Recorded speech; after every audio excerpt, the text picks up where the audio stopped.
7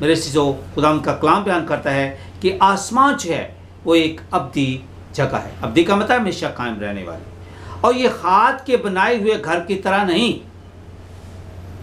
police رسول 2 کرنتھیوں اس کا 5واں باب پہلے آیت میں کہتے ہیں کہ ہم اس خیمے میں رہتے ہیں جو ہاتھ کا بنایا ہوا ہے، جو مٹی کا ہے، جس کو بارے میں لکھا ہوا ہے کہ اے انسان تو خاک ہے اور خاک میں لوٹ جائے گا۔ لیکن جب یہ عمارت ہے، یہ خیمہ ہے، وہ ڈھا دیا جائے گا تو پھر ہم ابدی مکان میں داخل ہو جائیں گے، اور وہ آسمان، وہ جنت، وہ فردوس، وہ خدا کی رہائش کا ہے، جس کے بارے میں یسوع مسیح نے کہا ہے کہ میرے باپ کے گھر میں بہت سارے مکان ہیں، اگر نہ ہوتے تو میں آپ سے کہہ دیتا۔ اور اب یہ سوال پیدا ہوتا ہے کہ یہ آسمان ایک ابدی جگہ ہے، اور اس میں کون سارے لوگ داخل ہوں گے، کون سے لوگ داخل ہوں گے، اور اس میں داخل ہونے کے لیے ہمیں کیا کرنا ہے؟ میرے عزیزو، یہ خدا کی بادشاہی ہے، یہ امن کی بادشاہی ہے، یہ پیار کی بادشاہی ہے، یہ ابدی بادشاہی ہے، یہ وہ جگہ ہے جو پرسکون ہے، اور یہ جگہ ایمانداروں کے لیے تیار کی گئی ہے۔ اس میں وہ لوگ داخل ہوں گے جو تیار کیے گئے، اور اس کے لیے کیا کرنا ہوگا؟ پہلی بات یہ ہے کہ آپ کو یسوع مسیح کو نجات دہندہ قبول کرنا ہے، جس کے بارے میں آج آپ نے سنا ہے کہ یسوع مسیح فرماتے ہیں میں راہ، حق اور زندگی ہوں۔ اگر آپ ابدی زندگی پانا چاہتے ہیں تو آپ کو اپنے گناہوں سے توبہ کر کے یسوع مسیح کو اپنا نجات دہندہ قبول کرنا ہوگا۔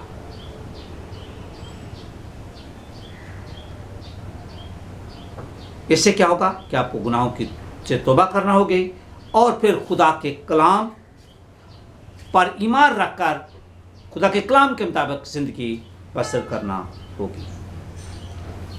اور دوسری اہم بات جس کے بارے میں یوحنا کی انجیل 3 باب اس کی 5ویں اور 6 آیت میں لکھا کہ جب تک تم نئے سرے سے پیدا نہیں ہوگی، اگر آپ مسیحی ہیں، اگر آپ 20 سال سے، 15 سال سے، 10 سال سے، 5 سال سے یا اس سے زیادہ جو ہے اگر آپ مسیحی ہیں، لیکن آج تک آپ نے یسوع مسیح کو اپنا نجات دہندہ قبول نہیں کیا، آپ یسوع مسیح کے کلام کے مطابق نہیں چلتے، تو یہ مت سوچنا کہ آپ اس ابدی آرام گاہ میں، خدا کی رہائش گاہ میں، خدا کے محل میں، خدا کی اس فردوس میں، جنت میں، اس جگہ میں جو آپ کے لیے تیار کی گئی ہے، آپ داخل ہو سکتے ہیں۔ اب میں آپ کو بتاتا ہوں کہ آسمان کیا ہے۔ آسمان کیا ہے؟ پہلی بات ہے کہ آسمان جو ہے خدا کی سکونت کا ہے۔ سکونت کا ہے جس میں وہ سکون کرتا ہے، آرام کرتا ہے، یہ اس کے رہنے کی جگہ ہے۔ اور یہ متی کی انجیل 6 باب اس کی 9 آیت میں لکھا ہوا ہے، جیسے ہم کہتے ہیں ہمارے باپ تو جو آسمان پر ہے، زمین پر نہیں، تو جو آسمان پر ہے، یعنی اس کا مطلب کہنے کا خدا ہر جگہ پہ موجود ہے، لیکن ہم اس کو یہ درجہ دیتے ہیں، اس کا مرتبے کو دیکھتے ہیں کہ وہ بہت عظیم ہے، بہت پاک ہے، بہت قدوس ہے، اس لیے ہم اس کو آسمان پر، اونچی جگہ پر، اونچے مقام پر عزت کے ساتھ رکھتے ہیں، احترام اس کا کرتے ہیں۔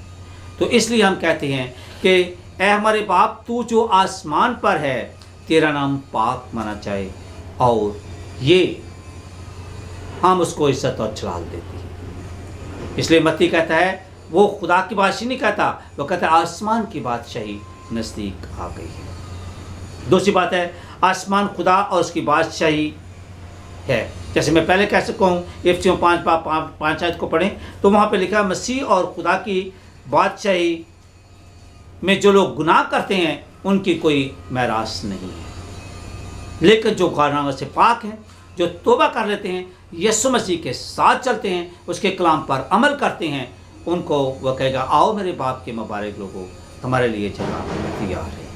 پھر تیسری بات ہے خدا کا گھر، یہ خدا کا گھر ہے، یہ خدا کی رہائش کا ہے، خدا کے رہنے کی جگہ ہے، خدا کی سکونت کا ہے۔ اور یہی یسوع مسیح آج کہہ رہے ہیں آج کی تلاوت میں کہ میرے باپ کے گھر میں بہت سارے مکان ہیں، اگر نہ ہوتے تو میں آپ سے کہہ دیتا. اور چوتھی بات ہے کہ یہ خدا کی آرام کی جگہ ہے. عبرانیوں 4:9 آیت ہے, آرام اور سبت پرسکون پاک جگہ ہے. اور پانچواں ہے کہ یہ اس کو فردوس کہتے ہیں. جو دوسرا کنتھیوں اس کا 12 سے مسیح فردوس میں پہنچ گیا. اور آج اگر آپ دیکھیں کہ اگر آپ ڈاکو کی طرح ہیں جس نے آخری موقع پر یسوع مسیح کو قبول کیا ہے, یسوع مسیح کو اپنی نجات دہندہ جو ہے مانا ہے, اپنے گناہوں سے توبہ کی ہے, اعتراف کیا ہے, اور وہ خدا کے بادشاہی میں داخل ہو گئے. یسوع مسیح نے اس کو بولا ہے کہ تو آج ہی میرے ساتھ فردوس میں ہوگا. اب یہاں پہ دوسرا ہمارے لیے اہم چیز کا حصہ یہ ہے کہ پوائنٹ ہے کہ آسمان کی کیا خصوصیات ہیں. پہلی بات ہے, اگر آپ دیکھیں وہ ایک بلند مقام ہے, وہ ایک اعلیٰ درجے کا مقام ہے. اور یسایہ 57 اس کی 15 آیت کو دیکھیں تو وہاں پہ صاف لکھا کہ یہ ایک بلند مقام ہے. دوسرا ہے کہ مقدس جگہ. زبور 2 اس کی 6 آیت کو اگر پڑھیں تو وہاں پہ لکھا ہے کہ آسمان جو ہے ایک پاک مقدس اور گناہ سے مبرہ جگہ ہے. اور تیسری بات ہے کہ یہ پرمسرت جگہ, مسرت کا مطلب ہے خوشی, اور یہ پرمسرت جگہ ہے. مکاشفہ اس کا 7:17 آیت میں لکھا ہوا ہے. اب یہاں پہ جو ہے نیکسٹ پوائنٹ ہمارا چلتا ہے کہ وہاں پر کیا ہوگا, آسمان پر کیا ہوگا. لکھا ہوا ہے وہاں پر ہر طرف خوشی ہی خوشی ہوگی. اگر آپ مکاشفہ 21 اس کی 4 آیت کو پڑھیں تو وہاں پہ لکھا ہے نہ کوئی دکھ ہوگا, نہ وہاں پہ کوئی نالا ہوگا, نہ رونا دھونا ہوگا, اور وہاں پہ بالکل سکون اور سکون ہی ہوگا. اور اس کی بادشاہی میں کوئی بھی کسی قسم کو کوئی دکھ درد نہیں ہوگا. دوسرا ہے وہاں پہ خدا اور اس کا برہ, اس کا بیٹا ہوگا. مکاشفہ 22 سے 5 آیت کو اگر آپ پڑھیں تو آپ کو وہاں پہ ملے گا. اور اس کا تیسرا ہے کہ وہاں پہ نہ بھوک ہوگی, نہ پیاس ہوگی, اور نہ ہی وہاں پہ دھوپ ہوگی. آپ دیکھنا ہے کہ آسمان کیسی جگہ ہے.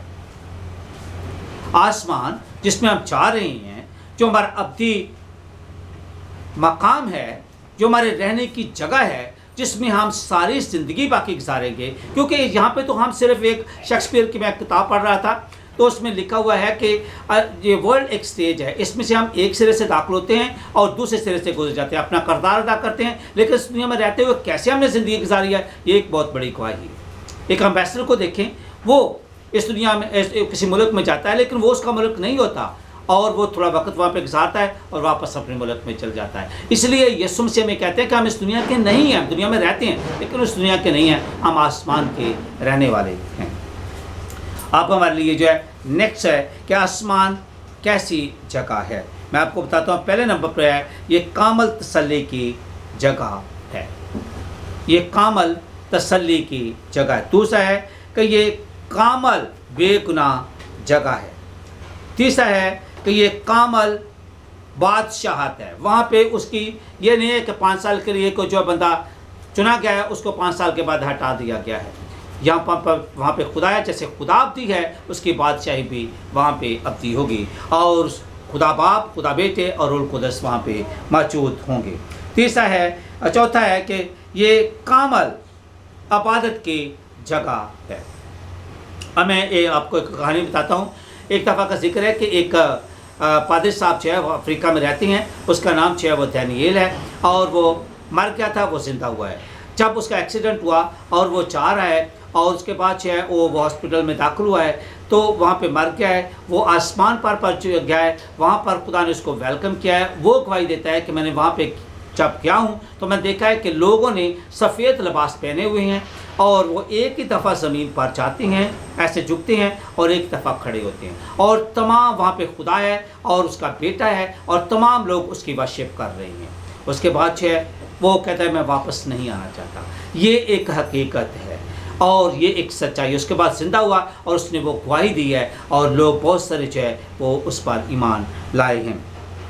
تو اس کا مطلب ہے کہ یہ ایک کامل عبادت کا ہے, وہاں پہ عبادت ہوتی ہے. اگر آپ مکاشفہ کتاب جو ہے اس کا 5واں باب پڑھیں تو وہاں پہ جو ہے 24 بزرگ وہاں پہ موجود ہیں, 12 قبیلے, 12 شاگرد ہیں, خدا کا برہ وہاں پہ موجود ہے، فرشتے وہاں پہ موجود ہیں، 4 جاندار وہاں پہ موجود ہیں، اور سب جو ہے جھک کر برے کو سجدہ کرتے ہیں۔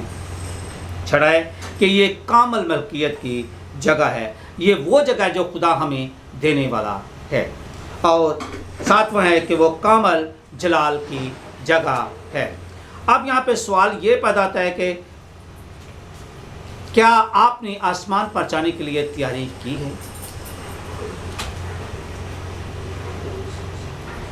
اور میں آپ کو اس کہانی کے ساتھ جو ہے تھوڑا سا اور ایکسپلین کرتا ہوں کہ ایک دفعہ کا ذکر ہے کہ ایک بادشاہ تھا، اس کے دربار میں ایک مسخرہ تھا۔ مسخرہ وہ ہوتا ہے جو مذاق کر کے، جوک کر کے بادشاہ کو اور دوسرے لوگوں کو ہنساتا ہے اور خوشیاں ان میں بانٹتا ہے، وہ مسخرہ تھا۔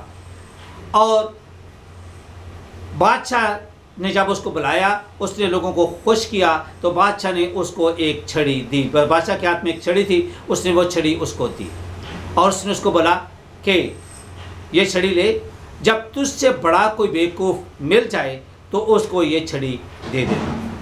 اس نے وہ چھڑی جو ہے بڑی دیر کے لیے رکھ چھوڑی، وہ ڈھونڈتا رہا کہ اس سے بڑھ کر اس کو کوئی نادان یا بیوقوف ملے، لیکن کوئی اس کو نہیں ملا۔ ایسا ہوا کہ بادشاہ جو ہے بیمار پڑ گیا، اور بادشاہ بالکل ایسی حالت میں ہو کہ مرنے کے قریب تھا۔ وہ مسخرے نے چھڑی اٹھائی اور بادشاہ کے پاس چلا گیا، اور بادشاہ سے پوچھا، بادشاہ سلامت، آپ کیسی ہیں؟ اس نے بولا میرا کوئی خیال نہیں، میں تو مرنے کے قریب ہوں۔ اس نے بولا ٹھیک ہے، لیکن آپ مرنے کے بعد کہاں جائیں گے؟ بولتا ہے میں آسمان پر جاؤں گا۔ بہت اچھی بات ہے، لیکن میں آپ سے سوال پوچھنا چاہتا ہوں کہ کیا آپ نے آسمان پر جانے کے لیے تیاری کر لی ہے؟ وہ بولتا ہے نہیں۔ اس نے وہ چھڑی اٹھائی اور وہ بادشاہ کو تھما دی۔ بادشاہ اس کی طرف دیکھنے لگا۔ اس نے کہا بادشاہ سلامت، آپ آسمان پر جانا چاہتے ہیں، لیکن آپ نے تیاری کوئی بھی نہیں کی، تو آپ تو مجھ سے بھی بڑے نادان ہیں۔ یہاں پہ ضرورت اس بات کی ہے، سمجھنے کی بات یہ ہے کہ ہم آسمان پر جانا چاہتے ہیں، ہم خدا کے بیٹیاں اور بیٹے ہیں۔